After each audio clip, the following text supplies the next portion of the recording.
tous les élèves de 6e. Alors aujourd'hui, nous allons parler d'un nouveau schéma. Et oui, pas de chance. Dans les contes de fées et dans les histoires en général, on va utiliser deux schémas. Alors, en fait, ils sont ensemble. Vous allez voir dans la même histoire, dans les mêmes histoires, dans les mêmes films. Vous avez le schéma actentiel que vous connaissez déjà et le schéma narratif. Alors, les deux ne sont pas opposés. Le schéma actentiel, à l'intérieur de actentiel, vous avez cette racine acte qui veut dire faire, et en fait, ça va parler des personnages, des acteurs, des différents rôles qu'on va pouvoir avoir dans une histoire, les gentils, les méchants, le héros, etc. Par contre, le schéma narratif, qu'est-ce que vous retrouvez à l'intérieur? Eh bien oui, narrer, ça veut dire raconter. Très bien. Donc en fait, ça veut dire simplement le schéma narratif, comment on raconte une histoire. Ça va retracer les étapes pour raconter une histoire. Ça fonctionne pour un récit, pour un conte, pour un film, du moins la plupart du temps. Des fois, on peut supprimer une étape, mais dans l'ensemble, pour que ça fonctionne et qu'on comprenne dans un ordre chronologique, eh bien, on va suivre ces 5 étapes que je vais vous présenter. Bon, la première étape, il s'agit de la situation initiale. En fait, il va falloir vous rappeler des étapes, des mots un petit peu techniques. Initial. Comment on s'en rappelle? Vous avez cette racine, initio, le début. Eh bien, on va le retrouver dans nos initiales. Moi, mes initiales, c'est L, G, B. L pour Ludivine, G pour Clément, B pour Bertrand. Vous aussi, vous avez des initiales, ça se crie au début des choses. C'est pour ça que le début, tout simplement, c'est le début, on va l'appeler la situation initiale. Dans un début d'histoire, eh bien, on va devoir avoir un héros ou des personnages, peu importe lesquels, mais on a des personnages qu'on va présenter. On a éventuellement un lieu, la petite maison dans la forêt, et puis on va peut-être avoir une époque. Dans les contes de fées, c'est assez souvent imprécis. Une fois, il était une fois, bon bref. C'est une situation de départ, heureuse ou malheureuse, peu importe. On est parfois, on vit la famine dans la forêt ou autre. Mais voilà la situation où il n'y a rien de particulier qui se passe, sauf celle qu'on vient de nous donner. Mais évidemment, pour qu'il y ait une histoire, sinon tout le monde s'en moquerait, il faut qu'il y ait un élément déclencheur qui déclenche l'histoire. Ou alors un élément perturbateur. Dans les thrillers ou dans les films d'action, parfois c'est la mort de la famille du héros, des choses comme ça.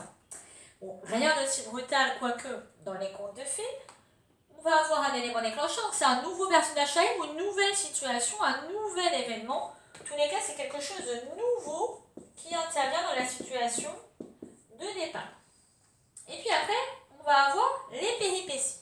Alors les péripéties, ça peut être interminable. Si vous écrivez un livre, je pense à Harry Potter, on va avoir des péripéties pendant presque les 7 volumes que compose la série. Les péripéties, c'est l'ensemble des actions. Tout ce qui va se passer finalement entre l'élément déclencheur et la fin de cette histoire. Donc, on peut aussi appeler ça l'ensemble des actions, c'est-à-dire des choses qui vont se passer. Tout va faire partie des péripéties, des rebondissements dans l'histoire. On peut aussi avoir des péripéties pas très longues, mais ça voudrait dire aussi que tous les autres éléments sont courts. Bref. Et puis après, on a l'élément de résolution. Alors évidemment, à l'intérieur de résolution, j'espère que vous en doutez, vous retrouvez le verbe résoudre. C'est-à-dire, c'est ce qui va permettre à l'ensemble de s'arrêter. Là, ça va déclencher un problème, une situation qu'il faut résoudre, et là, on la stoppe, on l'arrête. Un élément de résolution peut être positif comme négatif. Enfin, on a trouvé le trésor, l'affaire est résolue. On a trouvé le coupable dans une affaire policière, c'est aussi résolu, mais le héros est mort, eh bien, on aurait un élément de résolution un petit peu triste, mais néanmoins, c'est un élément de résolution. Et tout ça pour aboutir à une situation finale. Là, c'est facile, vous avez le mot fin, on est à la fin de cette histoire, et puis c'est une nouvelle situation stable. Ça, il y a de retour à quelque chose de stable qui ne va pas bouger pendant un moment. Cette situation finale, elle peut être aussi bien positive, parce qu'on aime bien quand même à la fin des histoires, mais elle peut être également négative. Si le héros est mort, la situation finale, ça va être que sa famille vit en toute tranquillité sur une île déserte ou quelque chose comme ça. Non, elle n'est pas forcément heureuse pour autant. Donc voilà, je vous donne un exemple pour que vous soyez bien au clair. Ça peut fonctionner pour les films, mais n'hésitez pas à le faire en famille.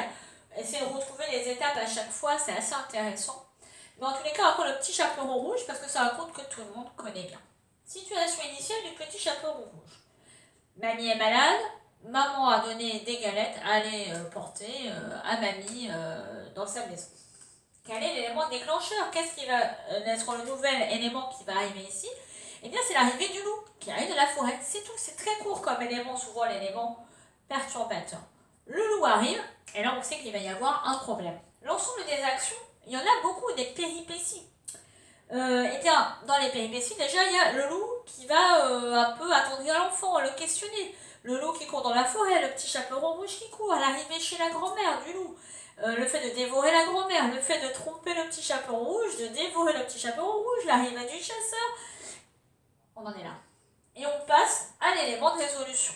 Alors l'élément de résolution, ouais, enfin moi dans cette version de l'histoire du petit chaperon rouge, c'est le chasseur qui arrive à faire sortir le petit chaperon rouge et la grand-mère du ventre de loup et qui va recoudre le ventre du loup. Et puis le loup qui va ensuite, on raconte dans l'histoire, chargé de pierres qu'on a remplacées dans son ventre, qui va aller tomber dans un puits. Donc situation finale, on peut imaginer tout simplement retour à la normale, une mamie qui va mieux, le petit chaperon rouge et sa maman, la forêt est épurée, tout va bien, les habitants sont heureux, enfin en toute tranquillité.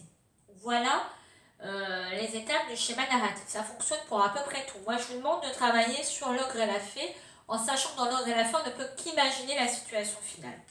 Pour l'instant. Et alors, les trois éléments, pour finir centraux, le 2, le 3 et le 4, on va appeler ça l'action. C'est vrai qu'il y a un nouveau personnage qui arrive, ou même voilà, quand on va tuer le loup ou autre, ça fait partie d'une grande partie qui s'appelle l'action. Ces parties-là sont moyennes, ces parties-là sont plutôt courtes, celles-là souvent très courtes. C'est l'arrivée du nouveau personnage. J'espère que vous avez compris, mais on ne peut pas faire de schéma narratif sans schéma actentiel. Même dans l'histoire du petit chaperon rouge, on a un schéma actentiel. Le héros, c'est le petit chaperon rouge, l'opposant, ça va être le loup. Les adjuvants, on va avoir le chasseur, la grand-mère et la maman. Et puis, on aura également, alors là, il n'y a pas d'objet magique, on a une quête, porter la galette à la grand-mère. Vous voyez que les deux fonctionnent ensemble. Là, c'est plutôt comment on va dérouler le fil de l'histoire, et là, c'est avec quel personnage, avec quels éléments. J'espère que vous avez compris. Bon travail à tous et à bientôt.